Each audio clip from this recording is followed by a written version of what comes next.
हाँ जी, आज की क्लास में हम शुरू करने जा रहे हैं क्वेश्चन नंबर 7 से स्टार्टिंग कर रहे हैं। हाँ जी, क्वेश्चन नंबर 7 में देखिए क्या लिखा हुआ है। In an engineering works the standard time for a job is 16 hours. अच्छा, जॉब को पूरा करने में कितना समय लगेगा? 16 घंटे। The basic wages is ₹1 per hour, मतलब बेसिक वेजेज आपके पास है 1 घंटे का 1 रुपये। The bonus scheme is instituted so that the worker is to receive his normal rate for hours actually worked and half for the hours saved। मतलब हम चाहते हैं कि वर्कर को जो बोनस मिले, जो उन्होंने टाइम सेव किया उसका कितना मिले? हाफ मिले। तो हाफ का मतलब क्या हुआ? 50%।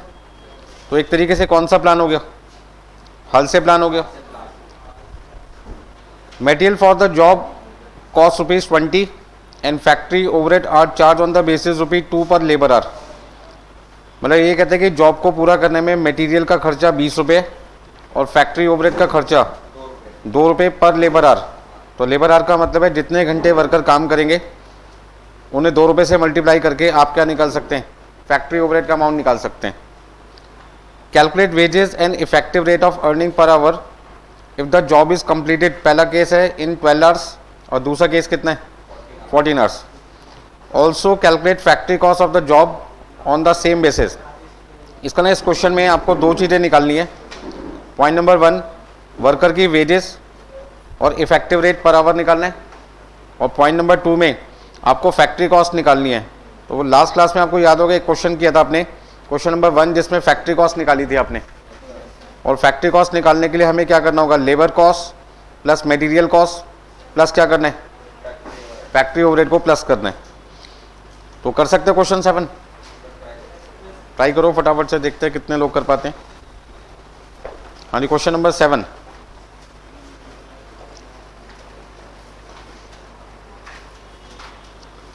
तो 7 क्वेश्चन में सबसे पहले स्टार्टिंग किससे करना है? स्टैंडर्ड टाइम कितनी है? 16। और 2 केस हैं। पहले केस में एक्चुअल टाइम 12 घंटे है, तो टाइम सेव आ जाएगा 4 घंटे का। और दूसरे केस में 14 घंटे एक्चुअल टाइम है, तो टाइम सेव कितना आ जाएगा? 2 घंटे। और क्वेश्चन में आइडियल टाइम ना होने की वजह से एक्चुअल प्रोडक्टिव आवर्स और एक्चुअल टाइम टेकन दोनों क्या होंगे? बराबर होंगे।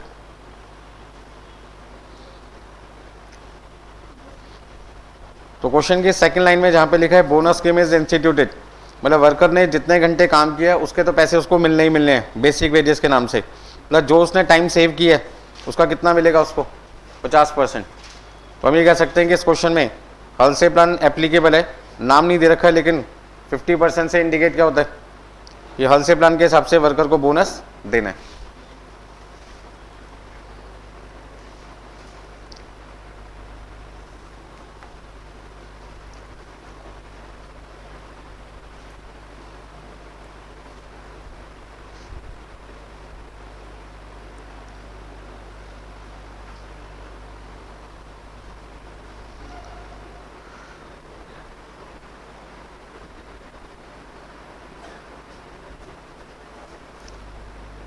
देखिए 7 क्वेश्चन वैसे मैंने आपके लिए सॉल्व करके रखा हुआ है।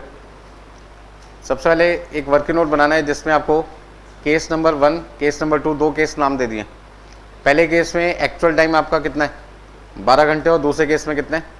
14 घंटे का टाइम है, जिसकी वजह से 16 में से 12 माइनस करने पे केस नंबर 1 में टाइम सेव आ जाएगा 4 आवर्स, और केस नंबर 2 में टाइम सेव कितना आ जाएगा? 2 घंटे। ये बात मैं अभी आपके सामने ओरली डिस्कस कर चुका था। अब क्वेश्चन में यदि हमें टोटल वेजेस निकालना है और इफेक्टिव रेट निकालना है, तो टोटल वेजेस निकालने के लिए पहले मुझे क्या निकालना है? Basic wages. और बेसिक वेजेस निकालने का फॉर्मूला आपको पता है, actual time taken into labour rate per hour. तो एक्चुअल टाइम आपके पास है पहले केस में 12 घंटे और रेट आपके पास है 1 रुपये। दूसरे केस में 14 घंटे 1 रुपये। तो पहले केस में आपका बेसिक वेजेस 12 रुपये, दूसरे केस में कितना आपका? 14 रुपये। अच्छा, बोनस कितना है? Time save into 1 into 50% equal to 2, और यहाँ पे आपके पास कितना आ जाएगा? 1 रुपये आ जाएगा। तो हम ये कह सकते हैं कि हमारी टोटल वेजेस पहले केस में 14 रुपये और दूसरे केस में कितनी है? 15 रुपये। एक्चुअल टाइम टेकन 12 घंटे 14 घंटे, तो इफेक्टिव रेट निकालने के लिए टोटल वेजेस को एक्चुअल टाइम टेकन से क्या कर देते हैं हम? डिवाइड। अच्छा, वैसे हम एक्चुअल टाइम टेकन की जगह वर्ड यूज़ करते हैं एक्चुअल प्रोडक्टिव आवर्स, किसको निकालने के लिए? इफेक्टिव रेट को निकालने के लिए। तो मैंने यहाँ पे एक्चुअल प्रोडक्टिव आवर्स की जगह एक्चुअल टाइम टेकन क्यों लिखा? क्योंकि इस क्वेश्चन में आइडियल टाइम है नहीं, और जब आइडियल टाइम नहीं होता तो दोनों का जो वैल्यू होगा वो सेम होगा। एक्चुअल प्रोडक्टिव टाइम और एक्चुअल टाइम टेकन दोनों सेम होते हैं, तो आप यहाँ पे कोई भी एक नाम यूज कर सकते हैं। तो 7 क्वेश्चन एक तरीके से हम ये कह सकते हैं वैसे ही क्वेश्चन था जैसे लास्ट क्लास में आपने फर्स्ट क्वेश्चन किया था। तो एक तरीके से रिवीजन हो गया आपका, और आज की क्लास में कुछ बढ़िया से क्वेश्चन भी आपके सामने आएंगे।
देखिए केस 1 में आपकी जो वेजेज है वो है 14 रुपीज़, और केस नंबर 2 में आपकी वेजेस कितनी है 15। तो इसका मतलब लेबर कॉस्ट तो आपको मिल चुकी है।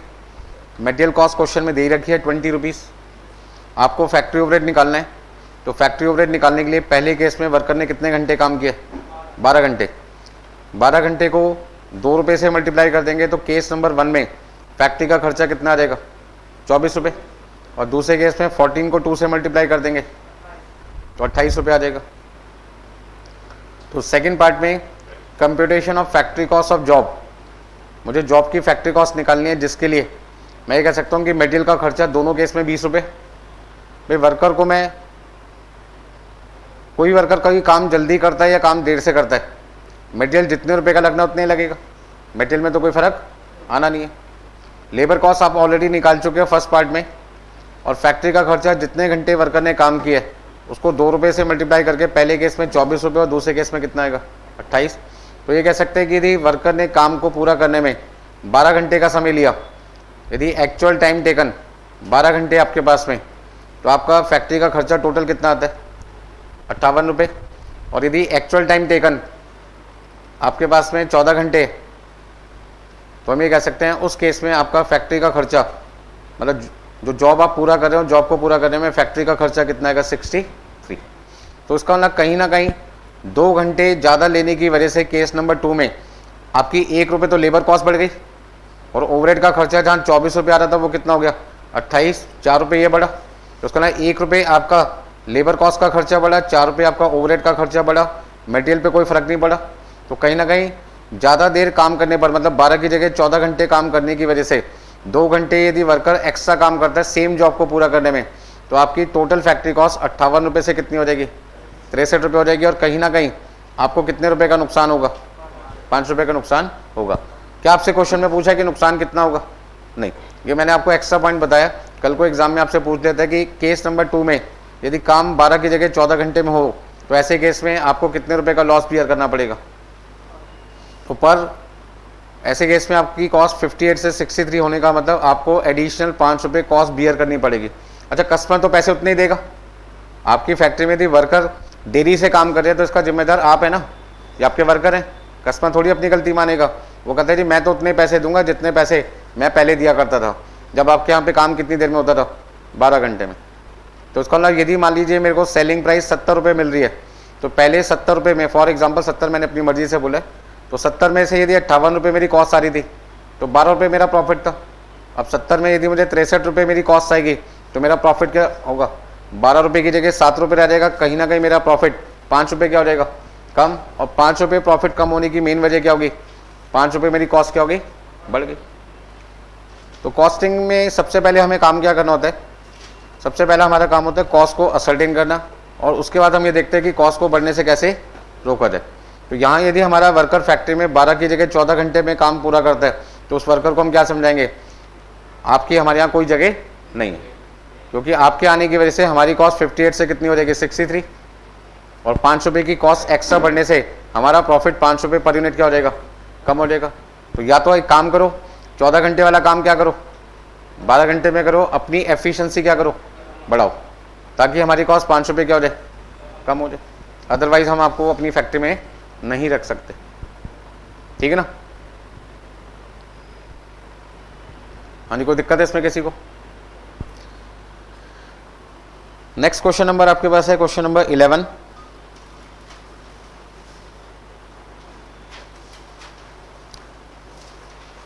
हाँ जी, नेक्स्ट क्वेश्चन शुरू करने जा रहे हैं। 11 question number, production section of a factory working on job order system पे there worker under the row 1 premium bonus scheme. मिल गया 11 क्वेश्चन नंबर सबको?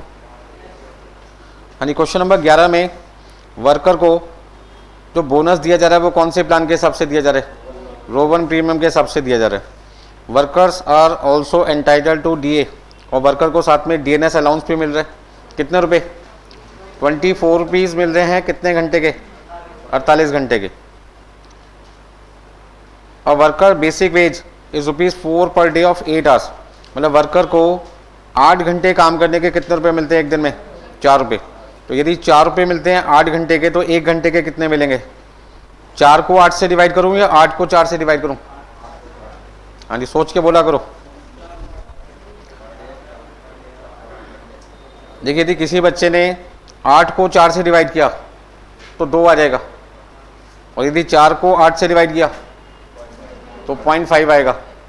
अब आपको खुद सोचना है कि 4 को 8 से डिवाइड करना है या 8 को 4 से डिवाइड करना है। क्या कहते हो, 4 डिवाइडेड बाई 8, क्योंकि मुझे 1 घंटे की लेबर कॉस्ट निकालनी है, कितनी आ रही है, यहां तक नोट कर लिया सबने?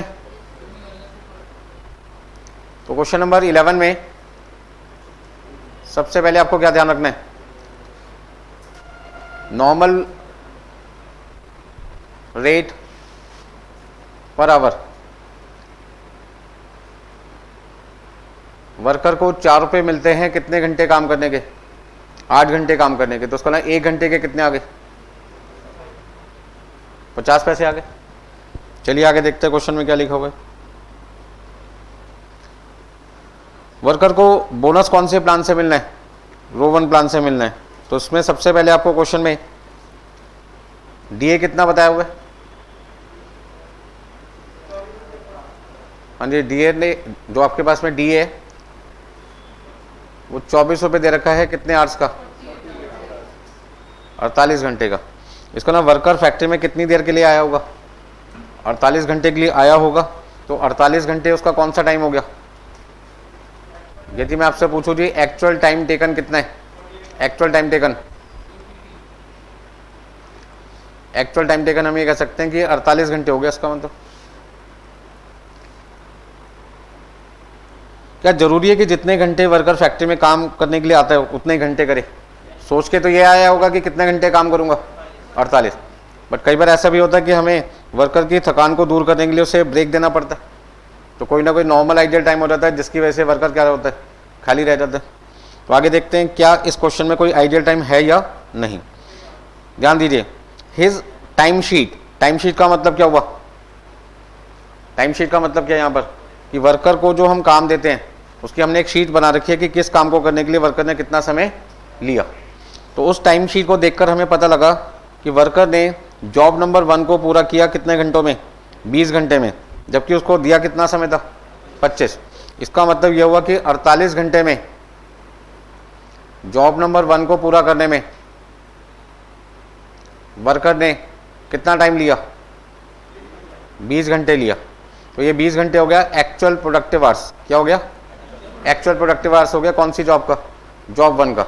जबकि इसका स्टैंडर्ड टाइम कितना है, 25 घंटे इसका स्टैंडर्ड टाइम है जॉब 1 का। तो हम ये कह सकते हैं जॉब नंबर 1 में एक्चुअल प्रोडक्टिव आवर्स है 20 घंटे और स्टैंडर्ड टाइम अलाउड कितना है, 25 घंटे। इसका ना इन दोनों के बीच का जो डिफरेंस होगा वो आपका टाइम सेव आ जाएगा। तो जॉब नंबर 1 में यदि मैं आपसे पूछूं टाइम सेव कितना है तो आप क्या जवाब दोगे, 5 घंटे आपका टाइम सेव आ गया। हाँ जी, जॉब नंबर 2 की बात करते हैं। जॉब नंबर 2 में समय कितना लिया है, 20 घंटे। इसका मतलब 20 घंटे आपके पास क्या हो गया, प्रोडक्टिव आवर्स। जबकि इस काम को करना कितनी देर में था, तो स्टैंडर्ड टाइम अलाउड कितना है, तो इसका मतलब वर्कर ने कितना समय बचा लिया, तो टाइम सेव कितना हो गया। मैंने इस क्वेश्चन में क्या खास बात देखी, इस क्वेश्चन में खास बात यह है कि जॉब नंबर 1 का टाइम सेव मैं अलग निकाल पा रहा हूं और जॉब नंबर 2 का टाइम सेव मैं अलग निकाल पा रहा हूं। तो यदि मेरे पास एक से ज़्यादा जॉब्स हैं किसी क्वेश्चन में, अब सुनने वाली बात और समझने वाली बात क्या वो बता रहा हूं। यदि किसी क्वेश्चन में एक से ज़्यादा जॉब्स हैं और सभी जॉब्स का APH और स्टैंडर्ड टाइम आपको अलग अलग दिया हुआ है, तो आप उस केस में हर जॉब का अलग से क्या निकाल सकते हो, टाइम सेव निकाल सकते हो। और यदि सभी जॉब्स का अलग अलग टाइम सेव निकलेगा तो सभी जॉब का क्या निकाल सकते हो, बोनस भी अलग अलग निकाल सकते हो। तो जॉब नंबर 1 में वर्कर को बोनस कितना मिलेगा वो अलग पता लगेगा क्योंकि उसका टाइम सेव आपके पास में अलग से। तो आपको यहाँ पे क्या समझ में आया कि यदि एक से ज़्यादा जॉब्स हैं और हर जॉब का स्टैंडर्ड टाइम और एक्चुअल प्रोडक्टिव आवर्स अलग अलग है, तो फिर उस केस में सभी जॉब्स का इंडिविजुअली टाइम सेव निकल सकता है। और जब टाइम सेव सभी जॉब्स का अलग अलग निकलेगा तो फिर उस केस में बोनस भी क्या आएगा, सबका अलग अलग आएगा। अब ऐसे में मैंने क्या देखा, 20 घंटे वर्कर ने 48 घंटों में से काम केवल कितनी देर किया, 40 घंटे। तो बाकी का जो टाइम है वो कौन सा हो गया, आइडियल टाइम हो गया कितना, कोई दिक्कत है इसमें। तो जॉब नंबर 1 का एक्चुअल प्रोडक्टिव आवर्स है 20 घंटे, स्टैंडर्ड कितना है 25 और टाइम सेव कितना है 5। ऐसी जॉब नंबर 2 में एक्चुअल प्रोडक्टिव है 20, स्टैंडर्ड टाइम था 30 और टाइम सेव कितना आ जाएगा 10। बात समझ में आ गई सबको। तो क्या इस क्वेश्चन में जॉब 1 और जॉब 2 का अलग अलग बोनस निकाला जा सकता है, हाँ या ना का जवाब देना आपको। निकाला जा सकता है, क्यों, क्योंकि दोनों का टाइम सेव अलग अलग कैलकुलेट किया जा सकता है। क्यों किया जा सकता है, क्योंकि दोनों की इंफॉर्मेशन टाइम सेव की स्टैंडर्ड टाइम और एक्चुअल प्रोडक्टिव आवर्स मुझे क्या दे रखे हैं, अलग अलग दे रखे हैं। एक ऐसा क्वेश्चन भी आज की क्लास में करने की कोशिश करेंगे या करेंगे जिसमें हो सकता है कि एक से ज़्यादा जॉब्स हों लेकिन हम सबका अलग अलग टाइम सेव ना निकाल पाएँ, तो फिर उस केस में हमें क्या करना पड़ेगा, कंबाइंड बोनस निकालना पड़ेगा।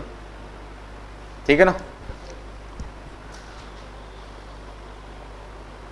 Calculate gross wages he has earn for the week. आपको ये पता लगाना है कि 48 घंटे वर्कर जब काम करता है फैक्ट्री में। अच्छा, वर्कर हमेशा क्या कहता है, मैंने कितने घंटे काम किया, 48 या 40। वर्कर तो हमेशा जितनी देर फैक्ट्री में टाइम डिवोट करता है वो कहता है मैंने काम किया या नहीं किया, मुझे इससे मतलब नहीं। मेरा काम का टाइम यदि आप पूछोगे तो मैं तो हमेशा कितना बताऊंगा, 48 आवर्स। जैसे आप मान लीजिए क्लास में आते हैं, ठीक है जी, मान लो क्लास का टाइम फॉर एग्जाम्पल 12 से 3 का है, तो आप हमेशा दुनिया को क्या बताते हो कि हम कितने घंटे पढ़ गए, 3 घंटे। क्या आज तक कभी आपने 3 घंटे पढ़ा? नहीं, फिर भी क्या बोलते हो 3 घंटे। बात समझ में आ रही है? तो इसी तरीके से वर्कर क्या कहता है, मैंने फैक्ट्री में टाइम कितना डिवोट किया, 48 आवर्स, तो मैं तो काम कितनी देर करके आऊँ, 48 आवर्स। जबकि वर्कर को 48 आवर्स में से 8 घंटे तो उसने काम किया ही नहीं। ठीक उसी तरीके से जैसे 12 से 3 की क्लास का टाइम है, 12 बजे आप भी आ गए मैं भी आ गया, लेकिन क्लास हम 12:05 पे स्टार्ट करते हैं, बीच में आपको 5 मिनट का मान लो ब्रेक भी दे देते हैं। ठीक है जी। ऐसे में एक क्वेश्चन आपको करवा रहा हूँ, करवाने के बाद मैंने कहा जी बोर्ड पे नोट कर लीजिए। नोटिंग टाइम एक क्वेश्चन का नॉर्मली 2 मिनट है, लेकिन आपने 4-5 मिनट ले लिया, तो कहीं ना कहीं टाइम क्या हो गया, एक्स्ट्रा लग गया। चलो मैं बच्चों को मना कर दूं भाई 2 मिनट से ज़्यादा आपने टाइम ले लिया, बोर्ड पे दिखाना मना है, बच्चा नाराज होएगा फिर तो। ठीक है ना। तो उसका मतलब क्या होगा, कहीं ना कहीं आइडियल टाइम क्या होगा, बढ़ेगा। फिर भी दुनिया को क्या बताते हो, क्लास से बाहर निकल के क्या बोलते हो, हम कितने घंटे पढ़ के आए, 3 घंटे पढ़ के आए। लेकिन 3 घंटे पढ़े कहाँ हो, उन 3 घंटे का मतलब है लगातार थोड़ी लिख रहे हो, कुछ इधर उधर की बातें भी कर रहे हो, बोर्ड पे भी देखते हो, कभी बुक में देखते हो, कभी मोबाइल में भी देखते हो। ठीक है ना। कुछ बच्चे जल्दी लिख लेते हैं, तो वो अपने बचे हुए टाइम को अगले क्वेश्चन को पढ़ने की जगह क्या करते हैं, दूसरी एक्टिविटीज में लगा देते हैं। बात समझो। तो अब बताइए इस क्वेश्चन में मैं आंसर कैसे निकालूं, सॉल्यूशन कैसे निकालना है मुझे। हाँ जी, कंप्यूटेशन ऑफ टोटल वेजेस कह दो या ग्रॉस वेजेस कह दो। टोटल का दूसरा नाम क्या लिखते हैं हम, ग्रॉस लिखते हैं। अब ऐसे में यदि आपसे पूछा जाए भाई कितना अमाउंट आएगा, तो क्या बोलोगे, सबसे पहले बेसिक वेजेस। अच्छा, बेसिक हमेशा किस पे मिलती है, एटीटी, जो कितना है 48 घंटे। तो 48 घंटे का 1 घंटे का कितना है, कितना बनेगा। अच्छा, प्लस डीएनएस अलाउंस 24 रुपये प्लस। अच्छा, बोनस यहाँ पे कंबाइन निकालूंगा या जॉब 1 का अलग जॉब 2 का अलग, जॉब 1 का अलग निकल सकता है और जॉब 2 का अलग निकल सकता है। अब बोनस कैसे निकालते हैं रोवन प्लान से, time save into labour rate per hour into APH upon standard time. ऐसे यहाँ पे 10 इंटू 50 पैसे इंटू,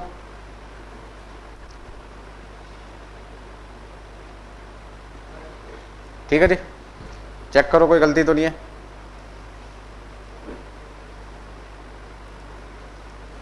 तो बताओ भाई कितना कितना लिखना है, 2 और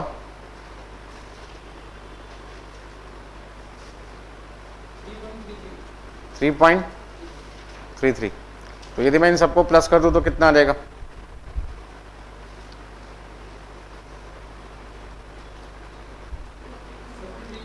53.33।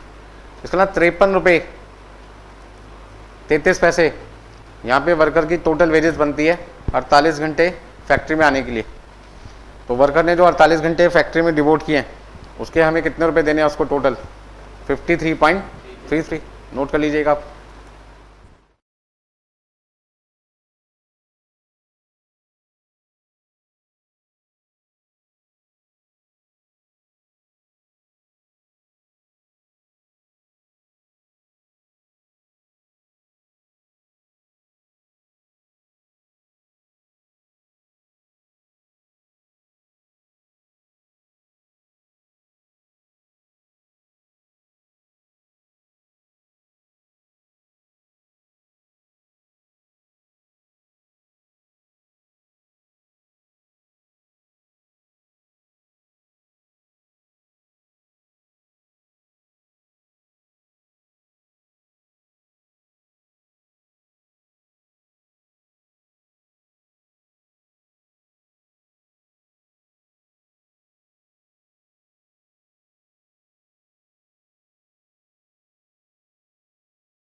और नेक्स्ट क्वेश्चन नंबर आपके पास है question number 20।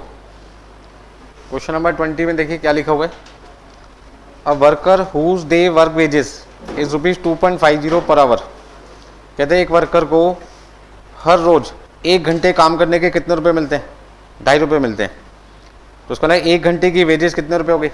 ₹2.50। Question number 20 received production bonus under Rowan scheme. कौन से स्कीम से पैसे मिलने हैं?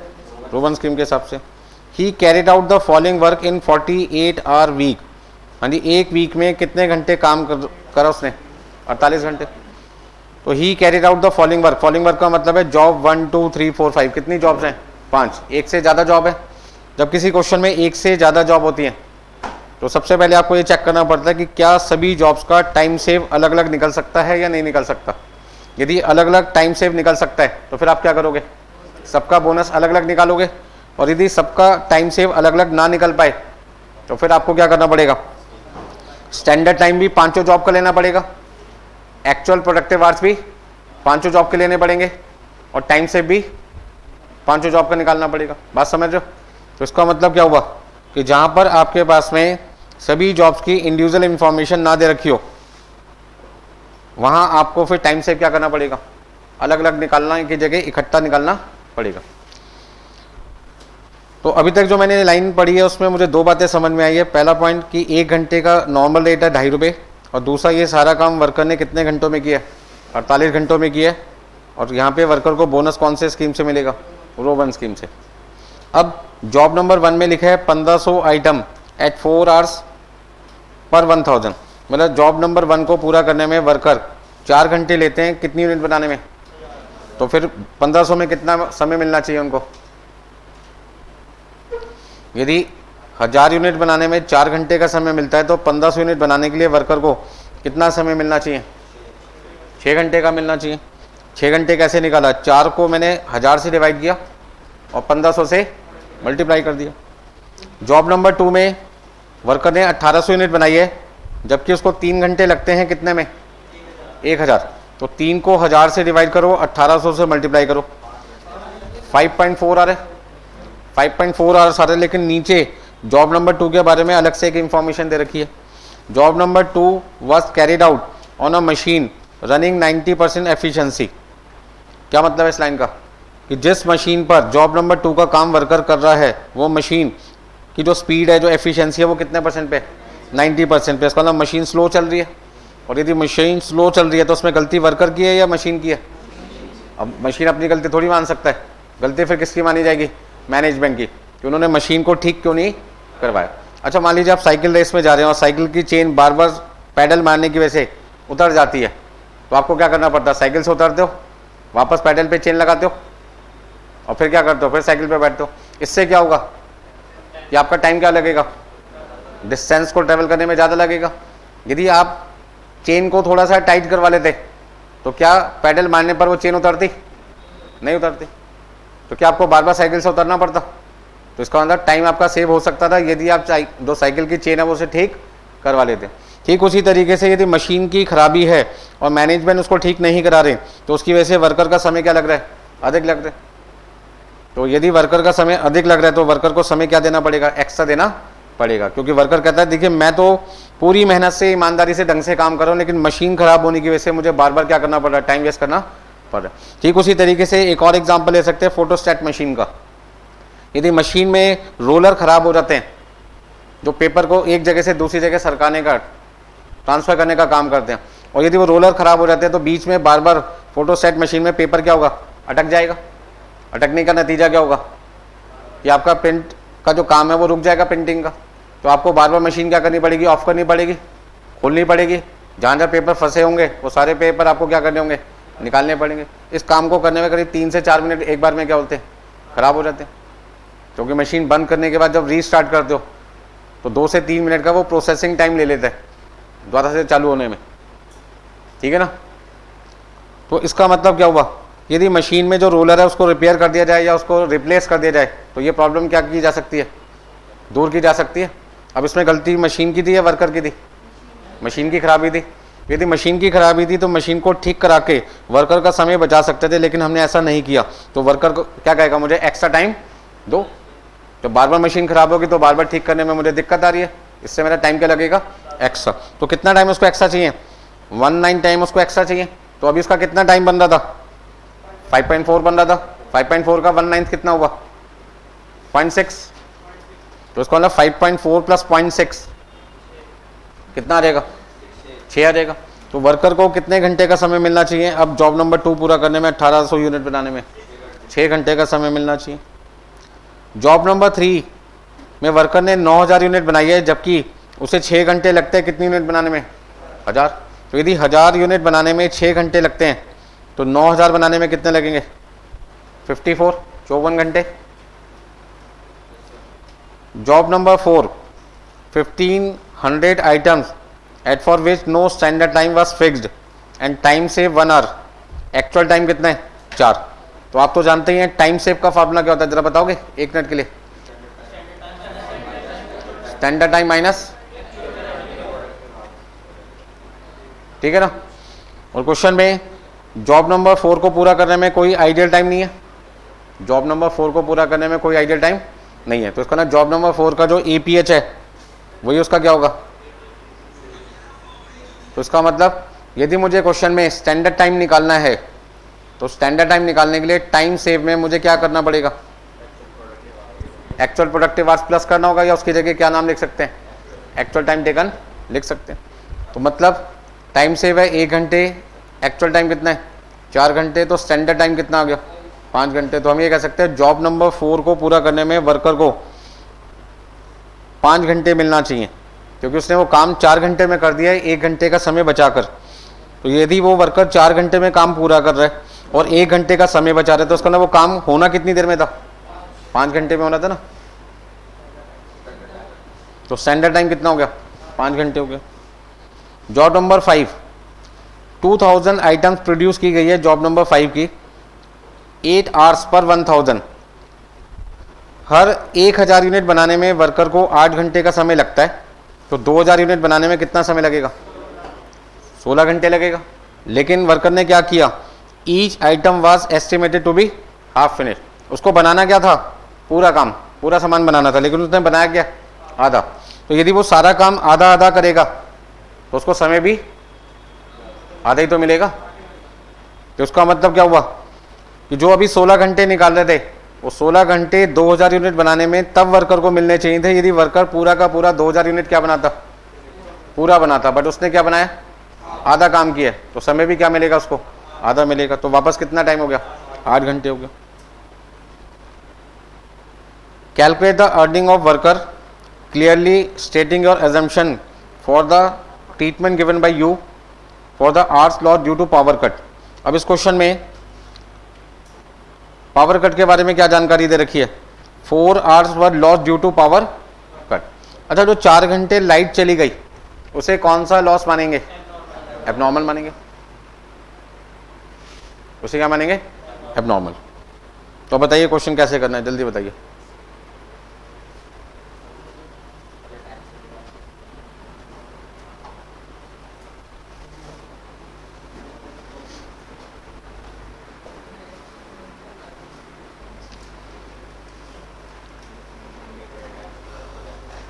अच्छा एक बात बताओ आइडियल टाइम नॉर्मल है या एबनॉर्मल है, दोनों ही केस में काम तो हुआ ही नहीं।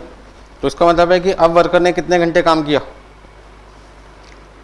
एक्चुअल टाइम टेकन कितना है सबसे पहले ये बताइए 48 आवर्स। और उसका आइडियल टाइम कितना है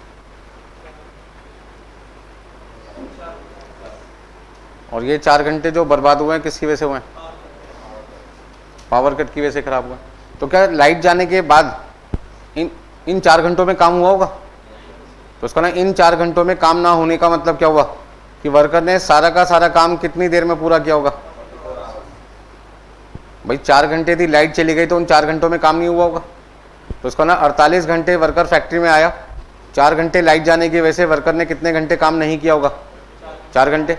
तो वर्कर ने काम कितनी देर किया होगा 44 घंटे। तो उसका मतलब वर्कर का 44 घंटे क्या बन गया APH बन गया।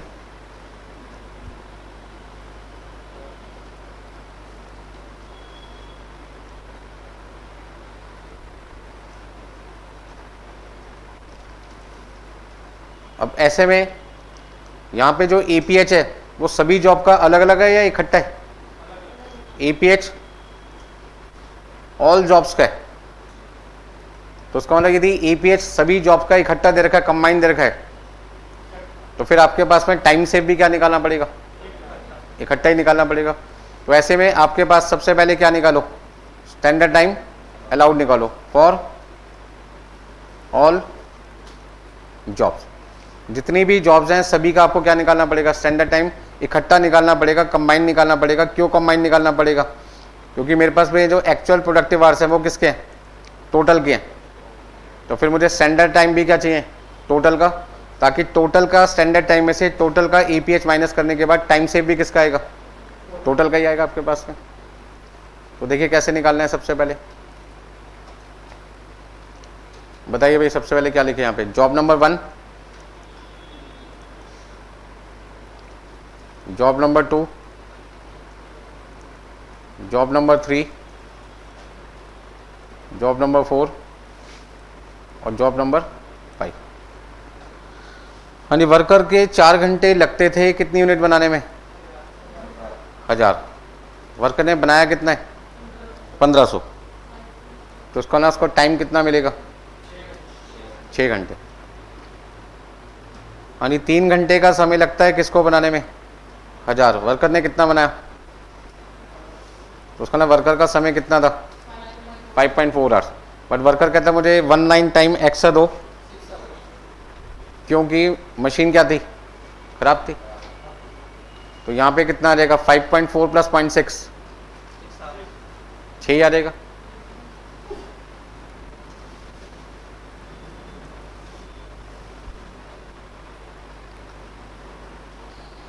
हाँ जी, 6 घंटे लगते हैं किसको बनाने में? 1000 को। तो 9000 बनाने में।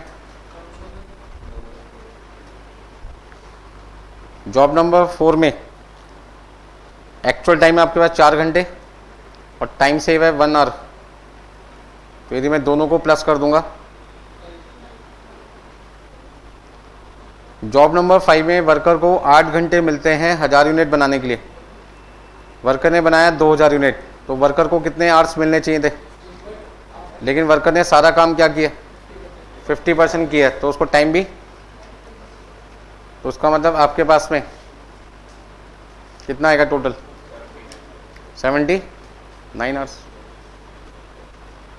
तो standard time allowed for all jobs 79 आ गया। ऐसे में यदि आपसे पूछा जाए भाई आपका टाइम सेव कितना है? टाइम सेव कितना रहा आपके पास में? हाँ जी, 79 आवर्स में काम करना था पांचों जॉब को, और वर्कर ने इस काम को कितनी देर में पूरा कर दिया?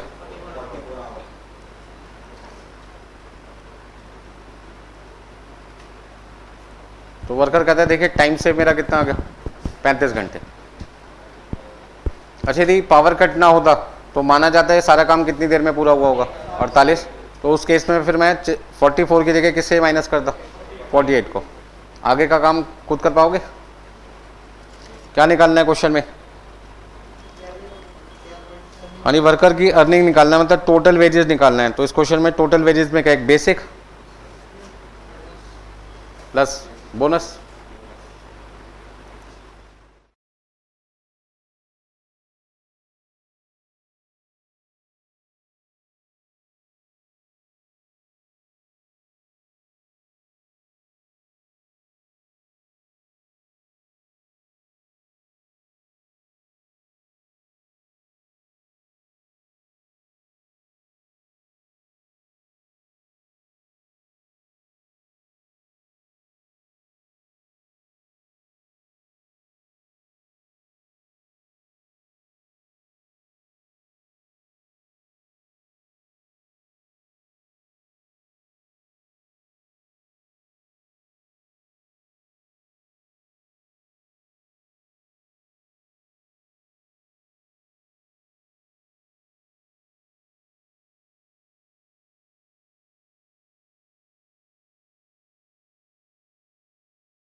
Computation of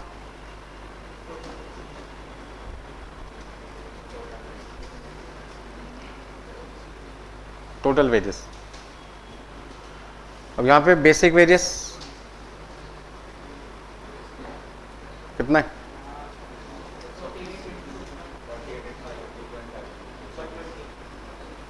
120। और बोनस टाइम सेव कितना है? 35 घंटे इंटू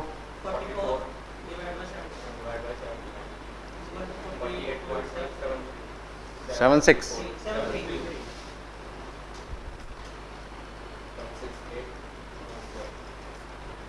तो टोटल वेजेस आपके पास वर्कर की कितनी आ जाएगी? 168.73। तो जो पहले क्वेश्चन 11th किया था और जो क्वेश्चन नंबर अभी हम कर रहे हैं कौन सा 20, इन दोनों में क्या डिफरेंस था? वहाँ पे सभी जॉब का टाइम सेव क्या निकाल पा रहे थे? अलग अलग। तो बोनस भी सबका क्या निकाला? अलग अलग। यहाँ पर आपके पास में स्टैंडर्ड टाइम तो सबका अलग अलग है, बट एक्चुअल टाइम जो था वो सबका क्या था? कंबाइंड था, जिसकी वजह से आपको टाइम सेव भी कंबाइंड निकालना पड़ा और बोनस भी कंबाइंड निकालना पड़ा।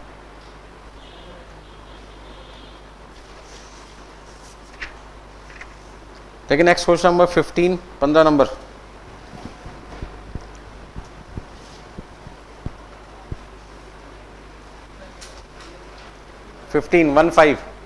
Question number 15।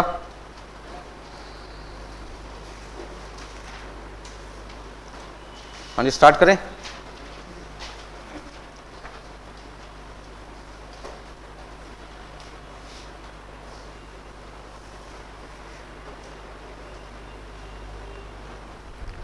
फिफ्टीन क्वेश्चन में लिखा है, in a factory bonus system bonus hours are credited to employees in proportion of time taken which time save bear to time allowed. जो बच्चे रनिंग में पढ़ जाते हैं फिर वो पता ही नहीं कर पाते इस क्वेश्चन में क्या लिखा है, आराम आराम से पढ़ते हैं। फिर से कहते हैं फैक्ट्री के अंदर जो बोनस सिस्टम बनाया गया उस पर बोनस आवर्स पहले आपको निकालने पड़ेंगे। पहले क्या निकालने पड़ेंगे? Bonus hours. बोनस आवर्स का मतलब है वो समय जिसका वर्कर को क्या मिलेगा? बोनस मिलेगा। आप इसको ऐसे समझ सकते हो, जैसे नॉर्मली हम बोनस निकालते हैं, तो बोनस निकालने के लिए अभी आपके सामने रो 1 प्लान था। इसमें फॉर्मूला क्या था? Time save labour rate per hour into APH upon standard time allowed. अच्छा, यदि मैं रेट को पहले मल्टीप्लाई ना करके बाद में मल्टीप्लाई करूं तो क्या आंसर पे फर्क पड़ता है? भाई 2 इंटू 3 इंटू 5 इक्वल टू क्या होता है? 30 माना जाता है ना। अच्छा, यदि मैं 2 इंटू 5 इंटू 3 कर दूं तो तभी तो 30 रहेगा। इसका ना कोई भी चीज़ मिडिल में उसको बाद में मल्टीप्लाई किया जाए या पहले मल्टीप्लाई किया जाए, मल्टीप्लाई में रिजल्ट पे कोई फर्क नहीं आता। तो इस बात का इस लाइन से क्या मतलब है वो भी समझ लेते हैं। यदि मैं टाइम सेव को मल्टीप्लाई कर दूं किससे? APH और स्टैंडर्ड टाइम अलाउड से, और बाद में मल्टीप्लाई करूं किससे? तो क्या आपको लगता है आंसर पे कोई फर्क पड़ेगा? नहीं। लेकिन ये जो कैलकुलेशन है, इस कैलकुलेशन को हम क्या नाम देते हैं?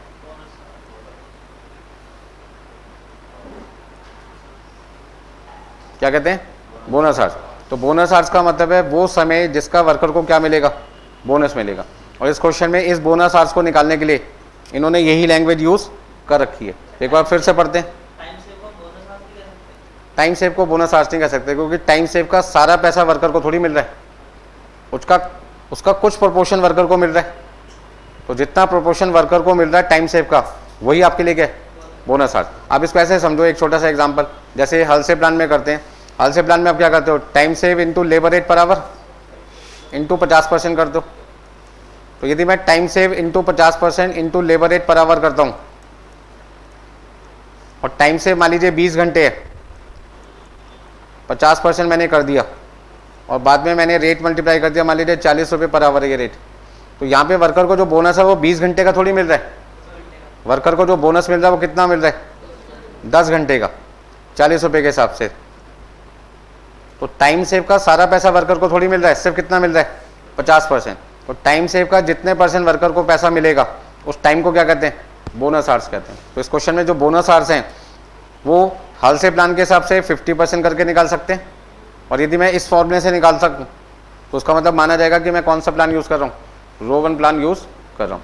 तो क्वेश्चन नंबर 15 के अंदर सीधा सीधा ये नहीं कह सकते थे रो 1 प्लान से अपना आंसर निकाल दो, दिमाग खराब कर दिया हमारा लैंग्वेज को घुमा के लिख के, ठीक है ना। तो यदि रो 1 प्लान नाम लिख दिया जाता तो आपको लगता है इतना आसान क्वेश्चन आ गया एग्जाम में, उसी को इन्होंने थोड़ा सा क्या कर दिया, लैंग्वेज फॉर्म में घुमा कर लिख दिया। बट आप तो समझदार बच्चे हो, मानना पड़ेगा मुझे, आप हर चीज़ को समझ जाते हो। सही बात है ये या नहीं है? नहीं है, चलिए धीरे धीरे माननी पड़ेगी। देखिए यदि एग्जाम में पास होना है तो अपने आप को समझाना पड़ेगा कि हमें हर लैंग्वेज समझ में आ जाती है, नहीं समझ में आती तो 6 महीने लग जाते हैं दोबारा समझने में उस बात को, ठीक है ना। अटेम्प्ट आ जाते हैं ना, एक और अटेम्प्ट। तो मैं तो चाहता हूँ कि एक ही बार में आपकी सारी चीज़ें क्लियर हो जाए। तो जो लैंग्वेज उन्होंने दे रखी थी उसका मतलब मैंने आपको यहाँ पर समझाया। तो बोनस आवर्स और टाइम सेव दोनों सेम होते हैं क्या? नहीं, क्यों? क्योंकि यहाँ पर हमारा जो एम्प्लॉयर है वो सारा पैसा वर्कर को देने में इंटरेस्टेड नहीं है। वो कहता है जितने पैसे वर्कर ने बचाए हैं वो सारे पैसे थोड़ी दे दूंगा उसको, कुछ दूंगा और कुछ अपने पास रखूंगा। तो टाइम सेव का जितना पैसा वो वर्कर को देगा, जितने समय का वो पैसा देगा, ऐसे बोलो, उस टाइम को क्या कहते हैं? बोनस आवर्स कहते हैं। तो इसका मतलब क्वेश्चन नंबर जो मैं 15 करना स्टार्ट कर रहा हूं आपके सामने, ये लिखना कुछ इसमें से। तो यदि किसी की इच्छा है लिखने की तो ऐसे लिखना जो मैं बता रहा हूं उसको। सबसे पहले इस क्वेश्चन में क्या निकालना है आपको, एक तरीके से पहला पॉइंट क्या निकालना है आपको?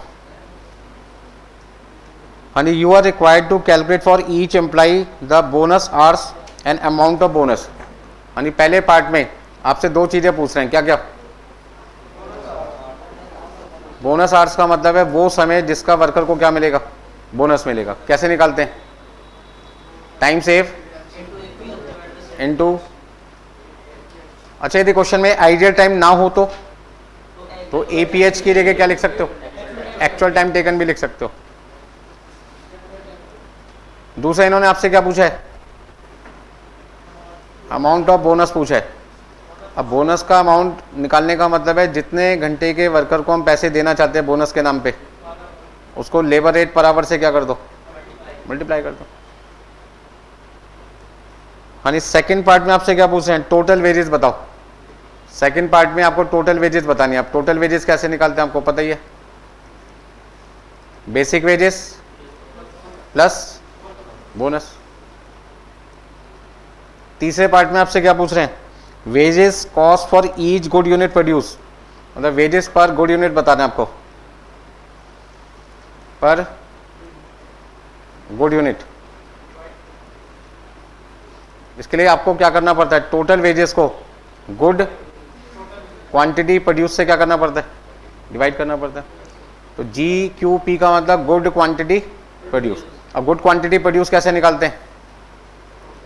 टोटल क्वांटिटी प्रोड्यूस में से रिजेक्टेड या डिफेक्टिव,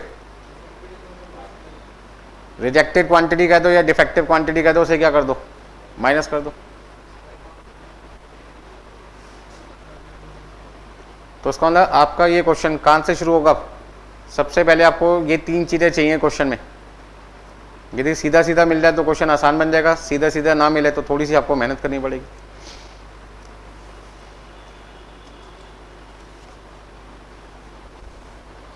बोलो भाई, कोई दिक्कत है इसमें किसी को? आपकी फैक्ट्री के अंदर काम करने वाले कितने वर्कर हैं? 3 वर्कर हैं। वर्कर का नाम है A, B और C। पहले वर्कर को 1 घंटे का 25 पैसे मिल रहे हैं, दूसरे वर्कर को 40 पैसे मिलते हैं और तीसरे वर्कर को 30 पैसे।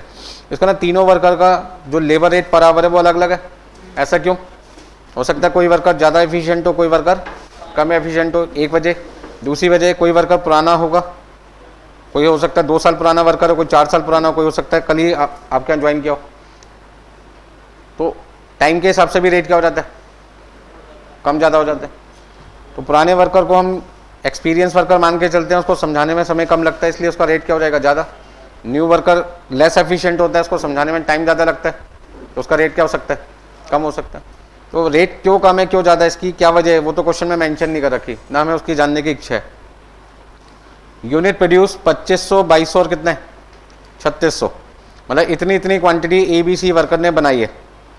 नीचे रिजेक्शन भी लिखा हुआ है 100 यूनिट का, 40 यूनिट का और कितना 400 यूनिट का। हाँ, यहाँ तक कुछ लिखना है या लिख लिया सबने? लिख लिया सबने? तो चलिए देखते हैं आगे क्वेश्चन कैसे बढ़ेगा।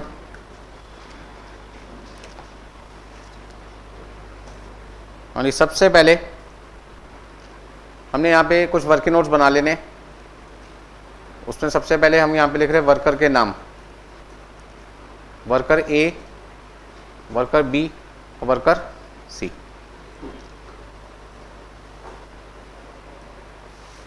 यानी टोटल क्वांटिटी प्रोड्यूस कितना कितना है?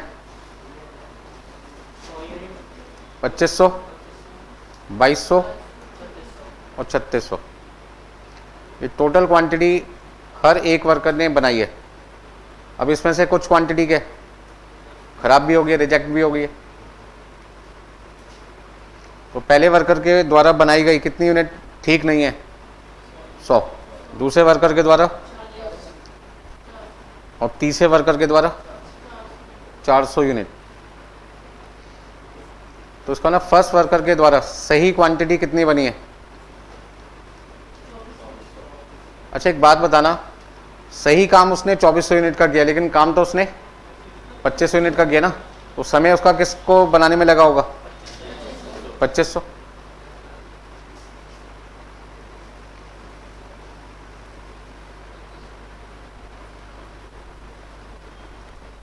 तो आपके पास में आ जाएगा गुड क्वांटिटी प्रोड्यूस। तो good quantity produce a worker का 2400, बी वर्कर का 2160 और सी वर्कर का कितना आ जाएगा? 3200। हाँ जी, कोई दिक्कत है इसमें किसी को? भाई जितना बनाया उसमें से जो खराब हो गया उसको क्या कर दोगे? माइनस कर दोगे। तो बचा हुआ जो सामान होगा, क्वांटिटी होगी, वो आपके लिए क्या होगी? Good quantity produce. अब पॉइंट नंबर 2, नीचे लिखा हुआ है टाइम अलाउड पर 100 यूनिट। हर 100 यूनिट बनाने में वर्कर को कितना समय लगता है? 2 घंटे 36 मिनट, 3 घंटे और कितने? 1 घंटे 30 मिनट। तो सबसे पहले यहाँ पे standard time allowed per unit निकाल लो। यानी 2 घंटे में कितने मिनट होते हैं? 120 और 36 मिनट तो और अलग से।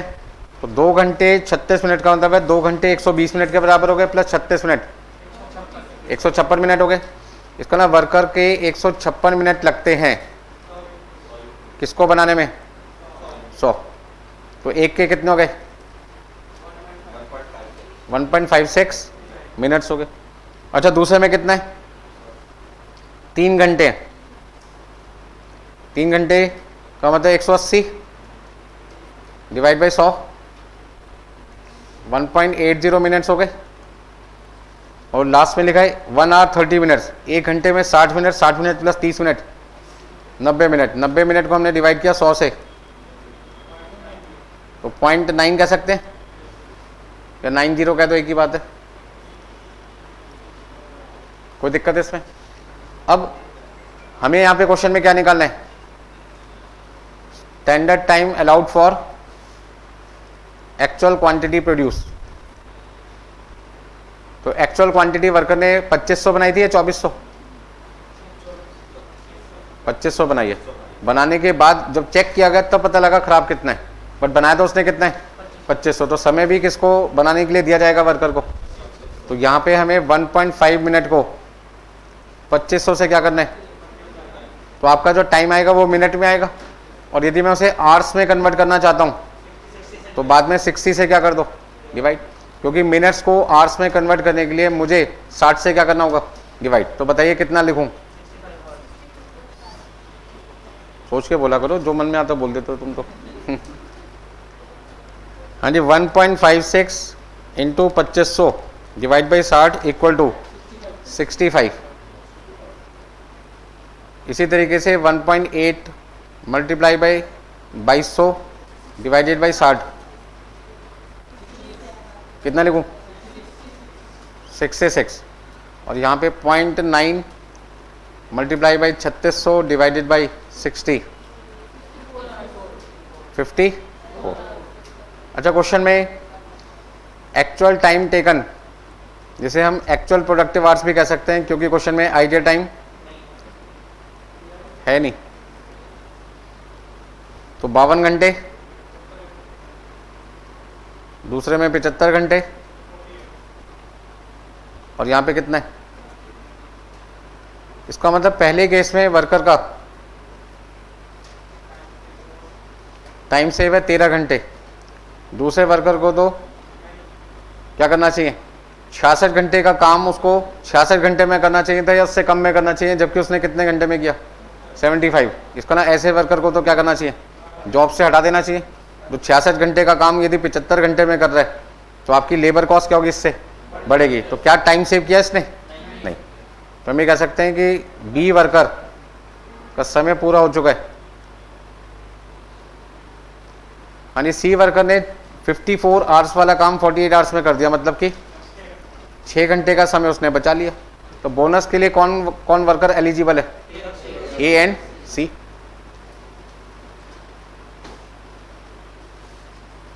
कैलकुलेशन में कोई दिक्कत किसी को? तो सबसे पहले हम ये कह सकते हैं कि जब भी आपको स्टैंडर्ड टाइम निकालना होगा, हमेशा किसका निकालना है? टोटल क्वांटिटी का। किसका निकालना है? टोटल क्वांटिटी प्रोड्यूस का। कितनी क्वांटिटी खराब हुई है या नहीं हुई है तो बात की बात है। वर्कर ने काम तो 2500 यूनिट बनाने का किया, तो उसको टाइम भी किसका मिलेगा? 2500 बनाने का।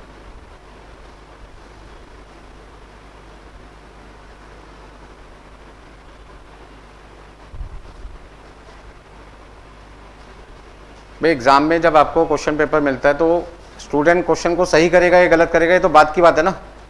टाइम तो हम उसको किसका देंगे? जितने क्वेश्चन उसको अटेम्प्ट करने हैं सारे के सारे का टाइम देंगे ना। तो जितने क्वेश्चन उसने करने हैं उसका तो टाइम उसको देना पड़ेगा। हो गया अंत तक भाई सबका? चलिए आगे देखते हैं। अब सॉल्यूशन में क्या क्या चीज़ें निकालनी है वो सारी चीज़ें मैं आपको ऑलरेडी यहाँ पे लिखवा चुका हूँ। और आपका सबसे पहला काम आप कहाँ से शुरू होगा? बोनस आवर्स निकालना है, जिसके लिए इस छोटे से फॉर्मूले को आपको यूज़ करना है। कितनी बार? 3 बार। पर हमें पता है कि जो बी वर्कर है उसने टाइम सेव तो किया ही नहीं, तो उसका ना उसका कोई बोनस नहीं बनेगा। तो बोनस कौन से वर्कर का बनता है? जो टाइम बचाता है। लिख लिया यहाँ तक सबने? आगे चलें? कुछ तो बोलो हाँ या ना। चलिए भाई, तो सॉल्यूशन में बोलिए सर क्या कहना चाहते हैं? कुछ नहीं पूछना?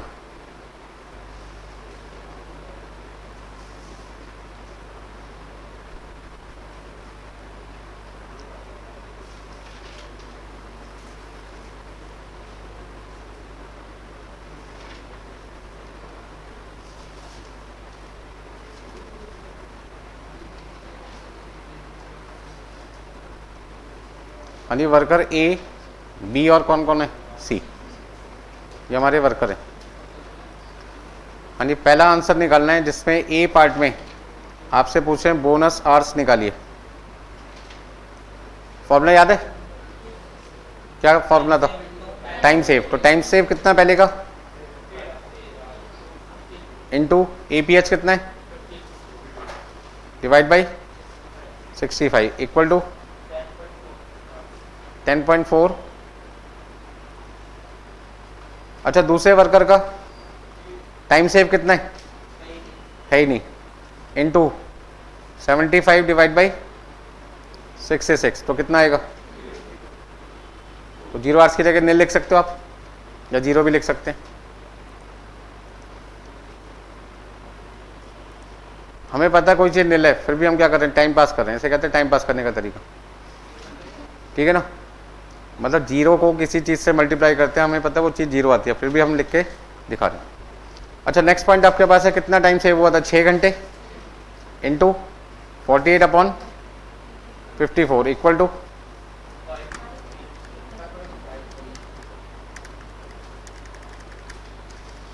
अपने पास आ जाएगा 5.333।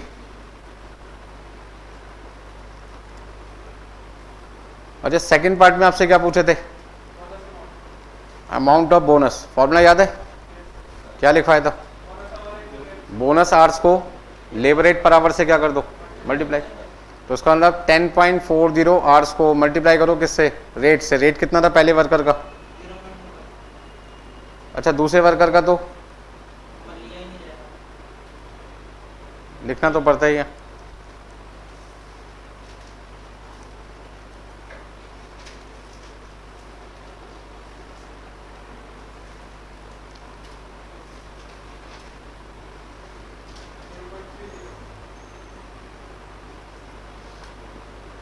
बताओ भाई कितना लिखूं पहले केस में?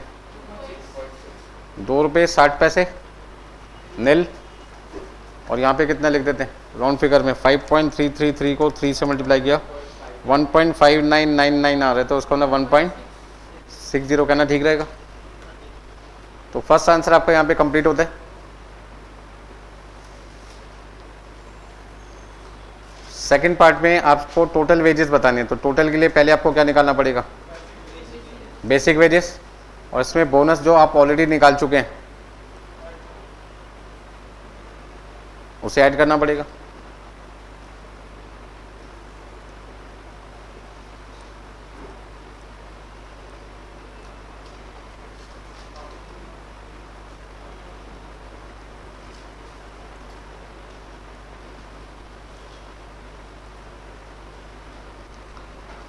और लास्ट पार्ट में आपको क्या निकालना है? Total wages cost per good unit produce. तो गुड क्वांटिटी प्रोड्यूस से डिवाइड करना पड़ेगा आपको।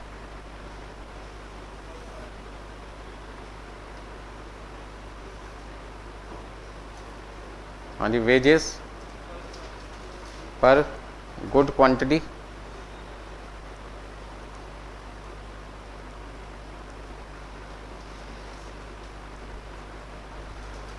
ठीक है जी, इतना। तो देखो अब अगला आंसर कैसे निकालना है। बेसिक वेजेस निकालने का फॉर्मूला पता है? Actual time taken into labour rate per hour. तो एक्चुअल टाइम टेकन कितना है और लेबर रेट पर आवर है 25 पैसे, मतलब कि 13 रुपये। और बोनस आपने ऑलरेडी निकाला हुआ है कितना, तो उसका ना आपकी टोटल वेजेस आ जाएगी 15.60। तो ए वर्कर को 52 घंटे काम करके कितने रुपए मिले? 15 रुपये 60 पैसे। हाँ जी, 52 घंटे के 25 पैसे के हिसाब से बेसिक वेजेस हो गई 13 रुपये, बोनस बना 2 रुपये 60 पैसे, मिलाकर आ जाएगा 15 रुपये 60 पैसे। अब बी वर्कर जिसने 75 घंटे काम किया 40 पैसे के हिसाब से, उसके बनते हैं 30 रुपये, बोनस उसका नील है 30 रुपये। हाँ जी, सी वर्कर ने 48 घंटे काम किया, तो यहाँ पे आ जाएगा 14 रुपये 40 पैसे और 1 रुपये 60 पैसे उसका बोनस है, तो 16 रुपये उसकी लेबर कॉस्ट आ गई।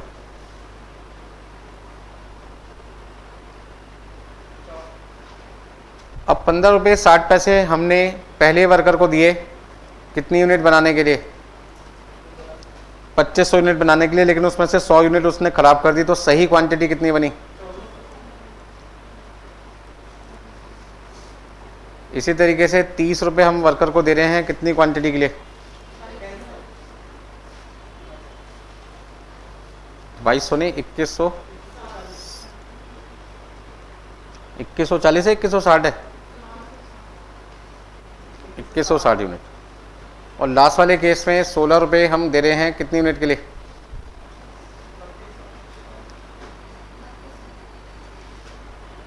तो 15 रुपये 60 पैसे को डिवाइड कर दो किससे?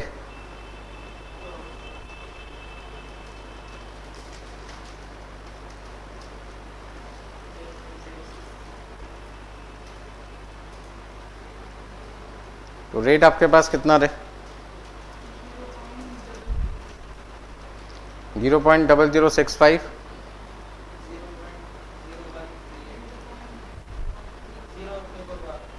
जीरो भी है।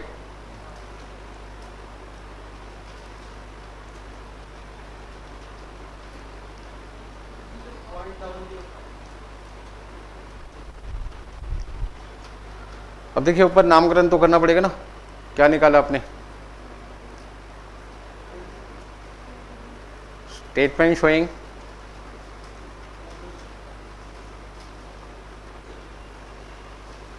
bonus hours, amount of bonus, total wages, ठीक है जी, एंड wages cost पर गुड क्वांटिटी प्रोड्यूस।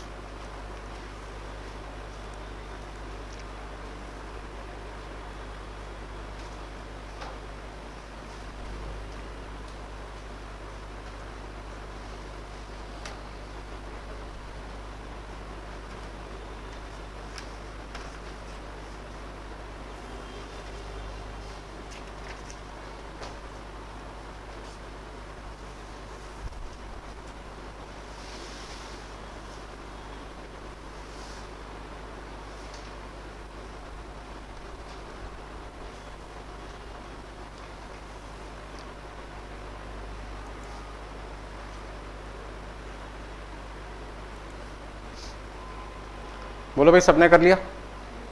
कर लो फटाफट से।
हाँ जी, आज की क्लास का अगला क्वेश्चन आपके पास है 30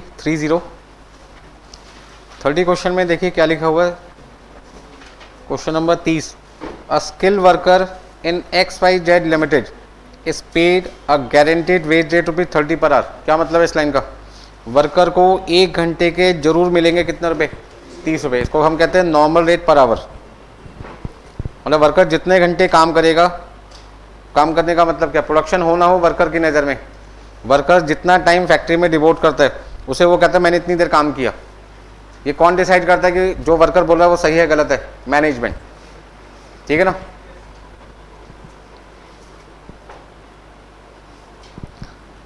the standard time per unit for a particular product is 4 hours. कहते हैं 1 यूनिट बनाने के लिए हम वर्कर को कितने घंटे का समय देते हैं? 4 घंटे का। तो 4 घंटे आपके लिए क्या हो गया? Standard time. पी अ मशीन मैन, पी एक वर्कर है, has been paid wages under Rowan incentive plan. और वर्कर को यहाँ पर जो पैसे मिलते हैं वो किसके हिसाब से मिलते हैं? रोवन प्लान के हिसाब से मिलते हैं, जिसके बाद उसे 1 घंटे के 37 रुपये 50 पैसे मिलते हैं।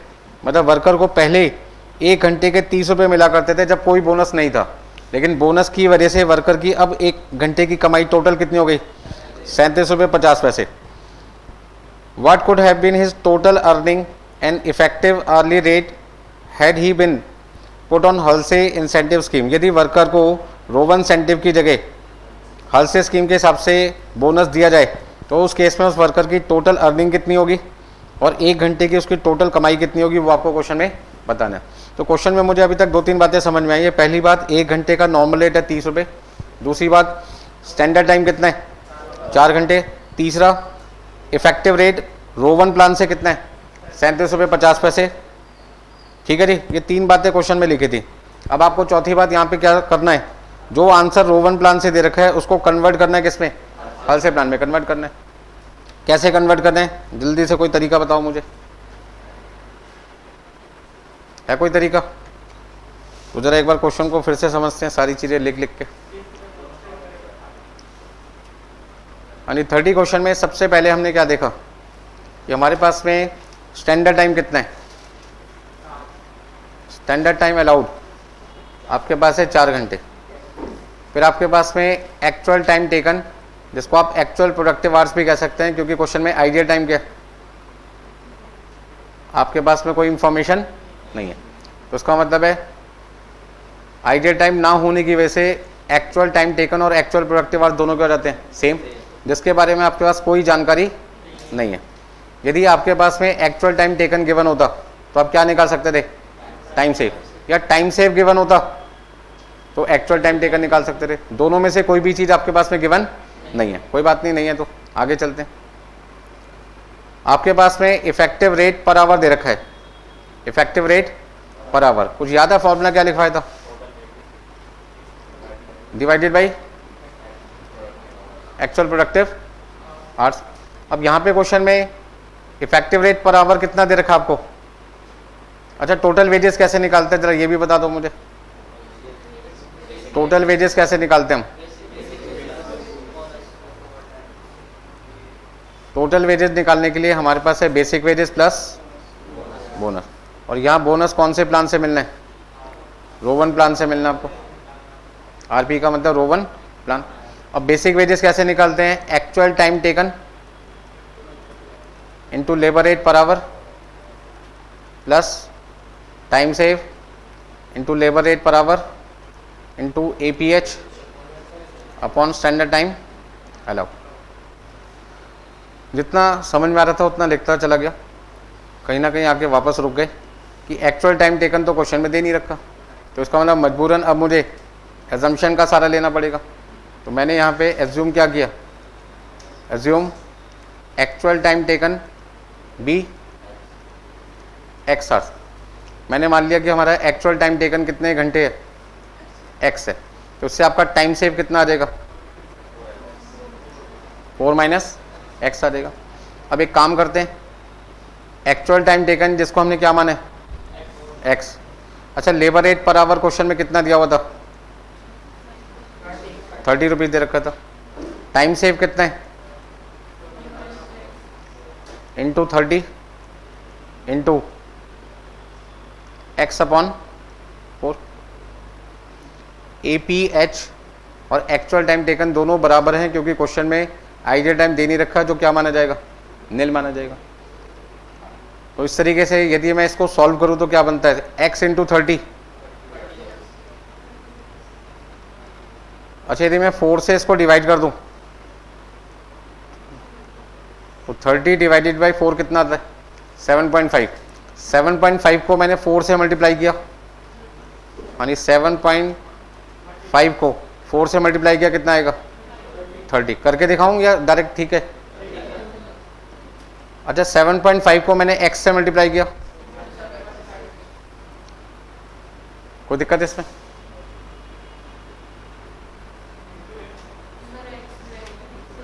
हाँ जी, इंटू एक्स तो यहाँ पे भी है, तो ये भी आपका x बनकर ये क्या बन जाएगा, एक्स स्क्वायर बन जाएगा।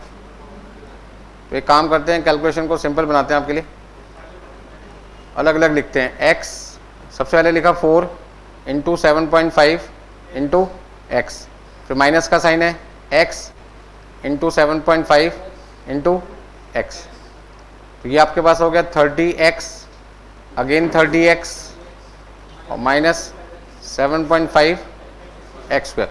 आप 30 प्लस 30 क्या लिख सकते हैं, 60x माइनस, कोई दिक्कत यहाँ तक। तो अब आप ये क्या, इफेक्टिव रेट पर आवर कितना है क्वेश्चन में, इफेक्टिव रेट कितना आपके पास में 37.50। टोटल वेजेस अभी आपने निकाली है 60x माइनस, और APH क्वेश्चन में कितना है, x है। तो उसके नीचे यदि कुछ नहीं लिखा तो मैंने 1 लिख दिया, और क्रॉस मल्टीप्लिकेशन का यूज कर लेते हैं। यदि मैं क्रॉस मल्टीप्लाई करूंगा तो क्या होगा, हाँ जी, 37.50 multiply by x equal to 60x minus 7.5 x square into 1। Into 1 करने का कोई फायदा है नहीं, तो आगे सॉल्व करो क्या आता है, हाँ जी, 37.5 x equal to 60x minus 7.5। तो एक काम करते हैं, सबको लेफ्ट हैंड साइड पे ले आते हैं, सबको यदि लेफ्ट हैंड साइड पे ले आएंगे तो क्या आएगा,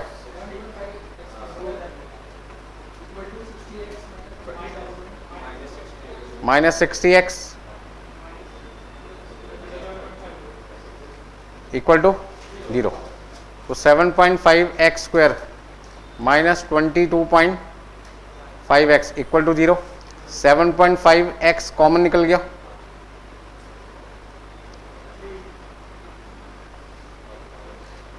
अब इसका ना 7.5x इक्वल टू 0 लिख सकता हूं और x माइनस 3 इक्वल टू, तो यहाँ x की वैल्यू कितनी आ जाएगी 0 और x की वैल्यू कितनी आ जाएगी 3। क्या एक्चुअल टाइम टेकन 0 हो सकता है? एक्चुअल टाइम टेकन 0 हो नहीं सकता, मतलब बिना काम करे काम हो जाए, ये तो पॉसिबल नहीं है। तो इसका मतलब ऐसे में एक्चुअल टाइम टेकन क्या होगा? 3 होगा। तो actual time taken can not be equal to 0, hence actual time taken equal to 3 hours. अब ये सारे वर्किंग नोट चल रहे हैं, सॉल्यूशन तो भी बाकी है, क्योंकि आपको अपना आंसर रो 1 प्लान से किस पे शिफ्ट करना है? हल से प्लान पे करना है। तो आप फटाफट से इसको नोट कर लीजिएगा। किसी कैलकुलेशन में कोई दिक्कत तो पता नहीं चलता किस क्वेश्चन में कहाँ तक कहानी बढ़ जाए। तो x मानना तो आसान होता है, लेकिन उसको सॉल्व करने के लिए काफ़ी मेहनत करनी पड़ती है। तो किस क्वेश्चन में x मानना है या नहीं मानना, तो मैं सोचा कि यदि मुझे यहाँ पर टोटल वेजेस में सारी इन्फॉर्मेशन मिल जाए तो हो सकता है मुझे x मानना ही ना पड़ता। पर देखा कि भाई टोटल वेजेस निकालने के लिए सबसे पहला पॉइंट ही कौन सा था? एक्चुअल टाइम टेकन, जो क्वेश्चन में नहीं है। तो फिर मुझे समझ में आ गया कि अब कोई और रास्ता बचा ही नहीं अपने पास। तो लास्ट में मुझे फिर एक्चुअल टाइम टेकन को क्या सपोज करना पड़ा? x आवर्स मानना पड़ा।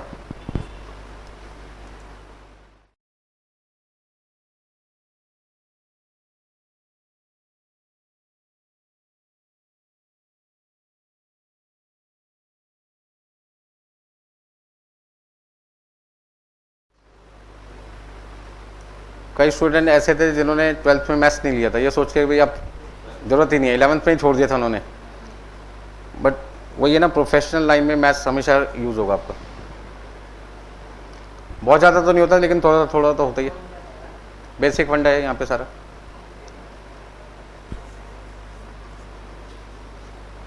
तो वही है ना, जो बंदा जिस चीज़ से भागता है वही उसके पास वापस आ जाती है। इसलिए कहते थे ना, दुनिया गोल है, जहाँ जाओगे वहीं वापस आ जाओगे।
अब देखिए सॉल्यूशन की तरफ चलते हैं।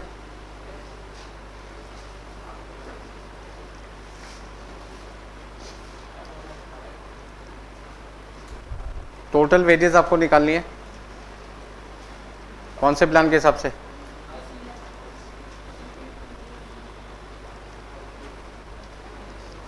फॉर्मूला क्या लिखेंगे? Basic wages plus basic wages का फॉर्मूला है actual time taken multiply by labour rate, time save multiply by labour rate per hour into 50%। Actual time कितना था?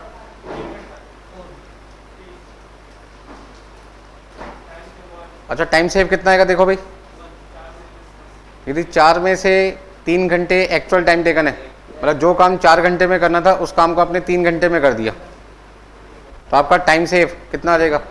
1 आवर आ जाएगा। मल्टीप्लाई बाई 30 मल्टीप्लाई बाई 50%, तो आपके पास आ जाएगा 90 प्लस 15 इक्वल टू 105। तो यदि वर्कर से काम हम करवाते हैं और उसको बोनस का जो प्लान है वो रो 1 की जगह हल से प्लान रखते हैं, तो आपकी टोटल वेजेस का अमाउंट कितना आएगा? 105 रुपये। और ऐसे में 1 घंटे की वर्कर की वेजेस कितनी बनेगी? इफेक्टिव रेट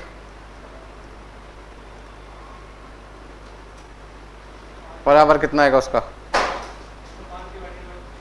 हाँ जी, इफेक्टिव रेट पर आवर निकालने के लिए आपको यहाँ पे क्वेश्चन में टोटल वेजेस को डिवाइड करना पड़ेगा किससे? एपीएस से। तो 105 को डिवाइड किया आपने किससे?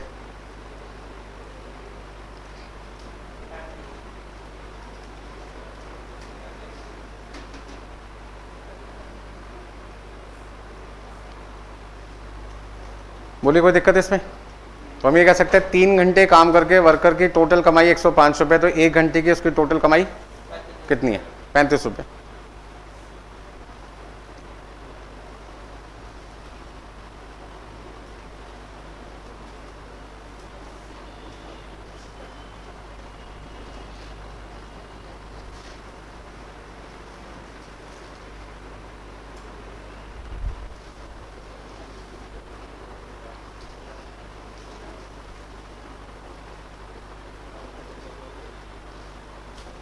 हो गया सबका?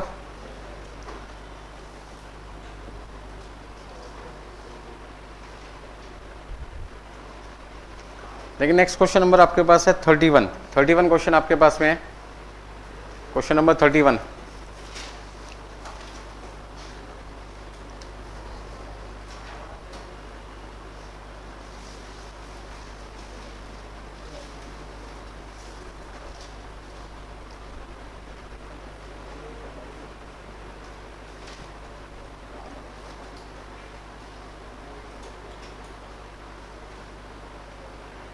करें शुरू।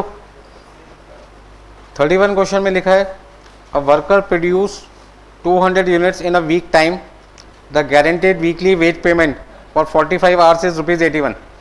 मतलब वर्कर एक हफ्ते में 200 यूनिट बनाता है, इसका ना एक्चुअल क्वांटिटी प्रोड्यूस कितनी आ गई? 200 आ गई। क्वेश्चन नंबर 31 में सबसे पहला पॉइंट हमें क्या मिला? एक्चुअल प्रोडक्शन के बारे में पता लग गया कितना है?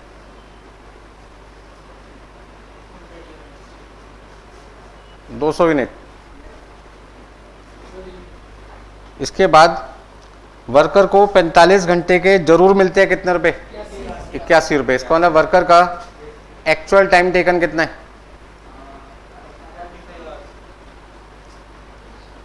45 घंटे के 81 रुपये मिलते हैं। इसका मतलब 81 रुपये तभी मिलेंगे जब वर्कर ने कितने घंटे काम किया होगा? 45 घंटे काम किया होगा। अच्छा, नॉर्मल रेट पर आवर कितना आ जाएगा? लेबर रेट पर आवर जिसको कह सकते हैं आप। 81 रुपये वर्कर कमाता है कितने घंटे काम करके?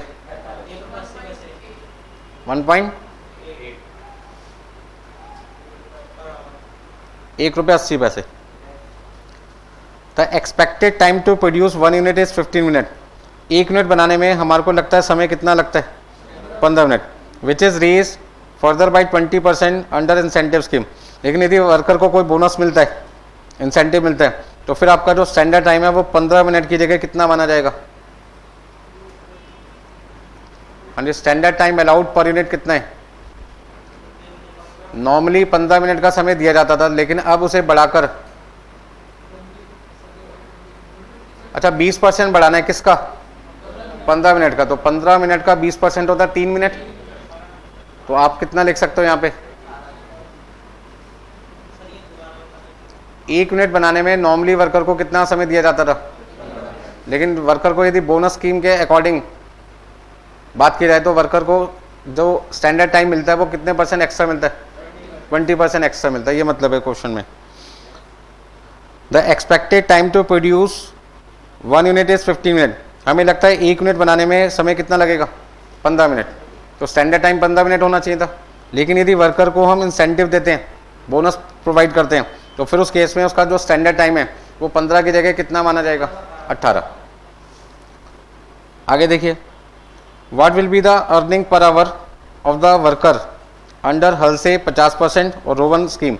इसका मतलब वर्कर को जो पैसे मिलेंगे वो स्कीम के हिसाब से मिलेंगे, बोनस स्कीम, और बोनस स्कीम के हिसाब से आपका स्टैंडर्ड टाइम 15 मिनट की जगह कितना माना जाएगा? 18। तो आपको अपनी कैलकुलेशन किसके हिसाब से करनी है? 18 मिनट के हिसाब से करनी है। अब अगला point, standard time allowed for actual output निकालना पड़ेगा। तो यदि 1 यूनिट बनाने में 18 मिनट का समय लगता है तो 200 यूनिट बनाने में कितना समय लगेगा? यदि 1 यूनिट बनाने में 18 मिनट का समय वर्कर को दिया जाए और उससे कहा जाए 200 यूनिट बनाओ, तो वो कहेगा सर 200 से पहले क्या करो? मल्टीप्लाई। तो आपका जो टाइम आएगा वो मिनट्स में आएगा। मुझे किस में चाहिए? तो 60 से क्या कर दो, कितना लिखूं? 60 घंटे। अच्छा, क्वेश्चन में कहीं आइडियल टाइम है?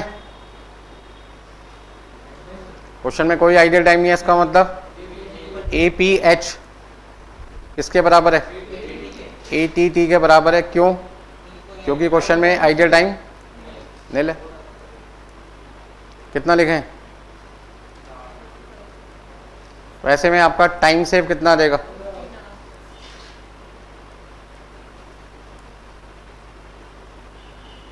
टाइम सेव आपके पास आ जाएगा 15 घंटे। बाकी का आंसर मुझे लगता है आप आराम से निकाल सकते हैं। हल से प्लान का और किसका? रोवन प्लान का।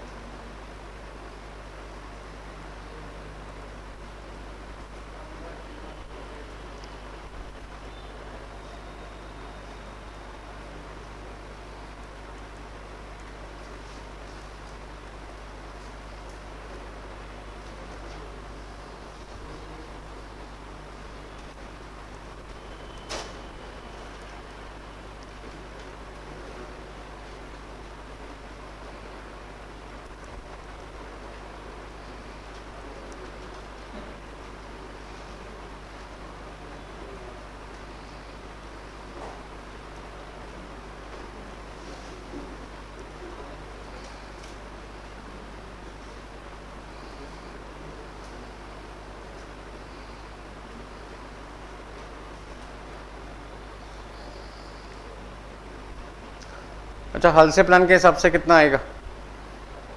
Total wages, basic wages plus bonus. Basic का फॉर्मूला है actual time taken plus time save into labour rate per hour into 50%। हाँ जी, एक्चुअल टाइम टेकन आपके पास है 45 hours, labour rate per hour है 1 रुपये 80 पैसे।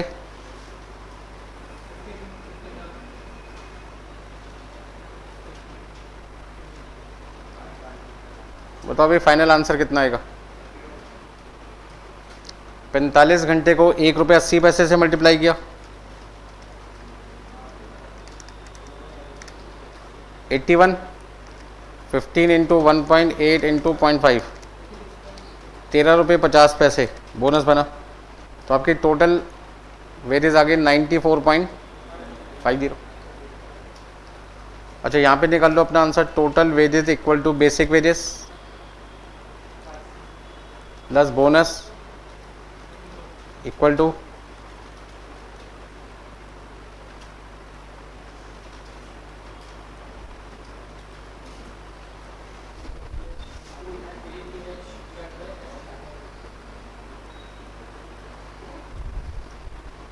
ठीक है जी इतना। अब कितना लिखें?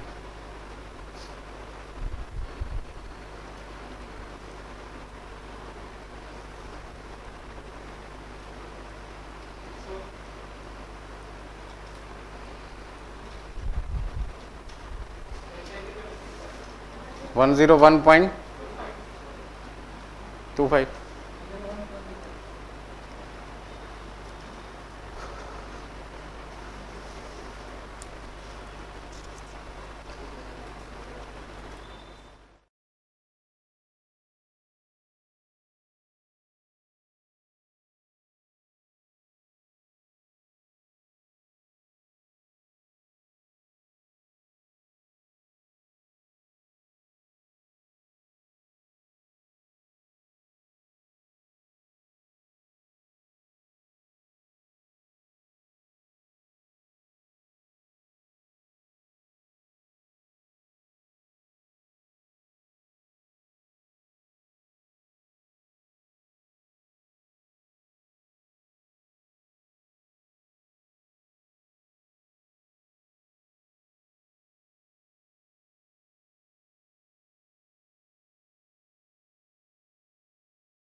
तो आज की क्लास में देखिए जितने भी क्वेश्चन अभी तक आपने किए सब छोटे छोटे क्वेश्चन हैं। तो एक और छोटा क्वेश्चन आपके सामने आ रहा है 27, क्वेश्चन नंबर 27, 27 नंबर, जिसमें आपसे क्या पूछ रहे हैं? Calculate standard labour time for machining part number Z285। एक पार्ट है Z285 जिसको बनाने में कितना स्टैंडर्ड टाइम लगना चाहिए, आपको उसकी कंप्यूटेशन करनी है। स्टैंडर्ड बेस्ट साइज एक बार में कितने पीसेस बनते हैं? 100। तो उसका ना पहले आपको 100 पीसेस का टाइम निकालना पड़ेगा और बाद में 100 से क्या कर दो, डिवाइड कर दो, तो एक पीस का टाइम मिल जाएगा आपको। सेटअप टाइम कितना है? 64 मिनट। सेटअप टाइम का मतलब क्या होता है? जब किसी मशीन से गुड्स को प्रोड्यूस करते हैं तो मशीन में आपको एडजस्टमेंट करनी पड़ती है। किस चीज़ की एडजस्टमेंट करनी पड़ती है? कि जैसा गुड्स आप बनाना चाहते हैं वैसा गुड्स बने। तो उसके लिए आपको हो सकता है मशीन में कलर सेट करना हो, मशीन में साइज सेट करना पड़ेगा, डिज़ाइन सेट करना पड़ेगा। कि सारी सेटिंग करने का जो टाइम लगता है उसे क्या कहते हैं? Setup time. जो कितने मिनट है? 64 मिनट है। कितनी बार लगेगा? एक बार लगेगा। कितने पीसेस के लिए? 100 पीसेस के लिए। इसका ना एक पीस का सेटअप टाइम आपका कितना निकल के आएगा? 0.64 कह सकते हैं, ठीक है ना। ऑपरेटिंग टाइम ब्रैकेट में लिखा है ईच पीस। ऑपरेटिंग टाइम का मतलब क्या है? बनाने में जो समय लगा। तो इसका ना बनाने में जो समय लग रहा है उसमें fixing job on machine 2 minute है, कटिंग टाइम कितना है? 10 मिनट है, रिमूविंग टाइम कितना है? 3 मिनट है। इसका मतलब मशीन में सेटिंग करने के बाद उस मशीन में जॉब को फिक्स करना, कटना मतलब काटने का काम करना, रिमूव करना, ये सारे काम में कितना समय लग रहा है? 15 मिनट। तो 15 मिनट ये 100 पीस का या एक पीस का टाइम है? एक पीस का, क्योंकि ब्रैकेट में क्या लिखा हुआ? Each piece. Allowed 10% on total operating time for inspection during process. ये कहते हैं टोटल ऑपरेशन टाइम कितना आपके पास में? टोटल ऑपरेशन टाइम आपके पास में था 2 मिनट, 10 मिनट और 3 मिनट मिलाकर कितना है? तो 15 मिनट का 10% वर्कर को क्या दो? इंस्पेक्शन करने का भी टाइम दो, ताकि वो चेक कर सके जो उसने काम किया उसमें कोई गलती तो नहीं। जैसे आप एग्जाम में जाते हैं तो क्वेश्चन करने के बाद आपको 2 मिनट एक्स्ट्रा मिल जाते हैं चेक करने में कि जो कैलकुलेशन आपने की है उसमें कोई कैलकुलेशन में वैल्यू तो गलत नहीं लिख दी। कई बार वैल्यू गलत लिखने की वजह से सारी कैलकुलेशन क्या हो जाती है गलत, या लास्ट में कुछ छोटा सा अमाउंट गलत लिख दिया जिससे आगे का आंसर क्या हो जाएगा। तो यदि आप उसको चेक कर लेते हो तो बाकी की गलती आप फटाफट से पकड़ के उसको क्या कर देते हो, वहीं पे ठीक कर देते हो। तो 10 मिनट 10% कितना हुआ 15 मिनट का 1.5 मिनट। ये 1.5 मिनट क्या आएगा, इंस्पेक्शन टाइम 100 पीस का या एक पीस का, एक पीस का, क्योंकि यहाँ पे 15 मिनट कितने हैं, एक पीस का है। तो 10% करने के बाद जो वैल्यू आएगी वो भी एक पीस की आएगी। Allow further 5% on total time for fatigue. Worker कहता है देखो लगातार मुझसे काम करवाओगे तो मेरी एफिशिएंसी गिर जाएगी, जिसकी वजह से मुझे टोटल टाइम जितना अभी तक लगा हुआ है उसका 5% क्या दो, फटीग अलाउंस, तो मतलब थकान को दूर करने के लिए रिलैक्सेशन टाइम दीजिए। तो सबसे पहले मुझे क्या करना है, इसमें हेडिंग लिखनी पड़ेगी computation of standard labour time.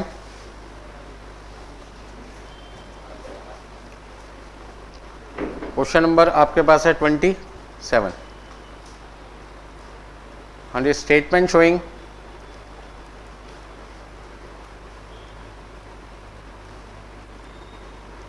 Standard time allowed per piece for machining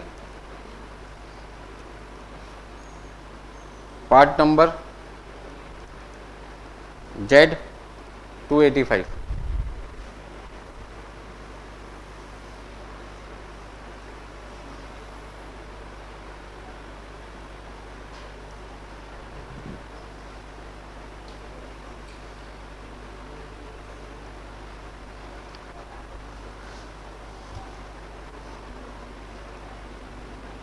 minutes लिख सकते हैं या इंफॉर्मेशन पर पीस लिख दो, जो भी लिखना आपको।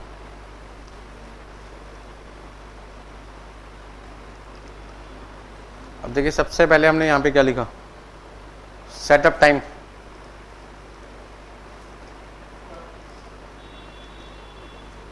यानी सारी कैलकुलेशन हम किसके लिए कर रहे हैं। तो यदि कोई चीज हमें 100 पीस की दे रखी है तो 100 से डिवाइड कर दो, आंसर किसका आ जाएगा, एक का आ जाएगा। हाँ जी, प्लस ऑपरेटिंग टाइम,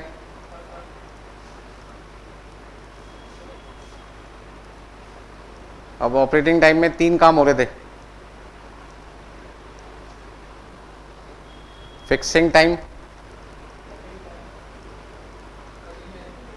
कटिंग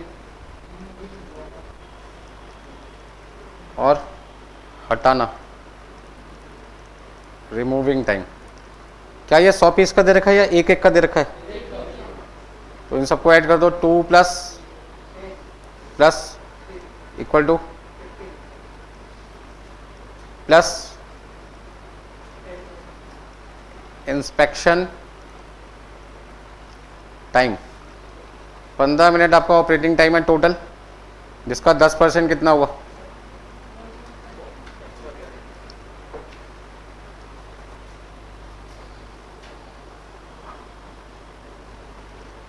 हाँ जी, टोटल टाइम अभी तक कितना आ गया, बोलो भाई, 17.14 आ गया। अलग से फटीक अलाउंस मिल देगा,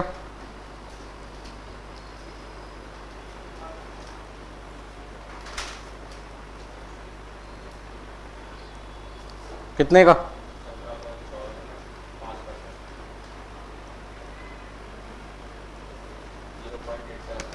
तो 17.14 का 5% आपने निकाला, तो राउंड फिगर में मैंने 856 आ रहा है तो क्या लिख दिया 86, तो आपका स्टैंडर्ड टाइम आ जाएगा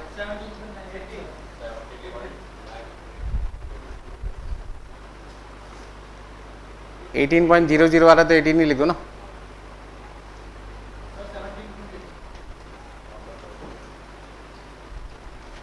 अरे 857 आ रहा था ना, तो 857 को मैंने राउंड ऑफ करके क्या लिख दिया 86 लिख दिया।